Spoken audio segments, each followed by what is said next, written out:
Շնորհակալություն, ես ճիշտն ասած պարոն Աբրահամյանի ասացի հետ համաձայն չեմ, որովհետև նրա նկարագրածը կորպուսում կամ գլխավոր շտաբում ինչ-որ հատուկ ծառայություն սահմանել ինքնանպատակ է դարձնում ուղղակի այդ տղաներին 2 տարով բերելը բանակ, որովհետև ըստ կարիքի իսկով է ասել, որ կորպուսում կա կոնկրետ այդքան նորակոչիկի կարիք կամ գենշտաբում կա այդքան մարդու կարիք, էլ չեմ խոսում, որ գուցե այնտեղ պայմանագրայինի կարիք կա, ով որոշակի մասնագիտական հմտացում ունի, կարծում եմ դա ինքնանպատակ է պարոն Աբրահամյան, որպես այդպեսին ուղղակի 2 տարով համազգեստ հագցնել։ Ես կարծում եմ, որ ճիշտ է հենց ուղղակի ուղիղ կանգնելու ասել, որ այո, իրենց եղբոր սխրանքի շնորհիվ դրա համար կամ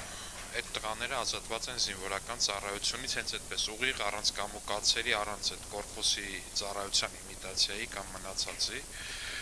Տիկին Թովմասյանի ասացին ի պատասխան պիտի ասեմ, որ Տիկին Թովմասյան խնդրականություն է, բայց կներեք ինքնին տարբեր բաներ են։ Զոհվել է կռվի ժամանակ, մարտի ժամանակ ու զոհվել է ինչ-որ միջանձնային միջադեպի ժամանակ, իհարկե երկու դեպքն էլ ողբերգական ու ցավալի է մեզ համար, բայց մի պարագան կատարելապես տարբեր է մյուսից, հենց բուն զինծառայողի գործողությունների ու իր հենց այդ կարգավիճակով, որ նա զոհվել է կռվի ժամանակ կռվի մեջ մտնելով։ Խնդրում եմ դրական եզրակացություն։ Պարոն Սարգսյան,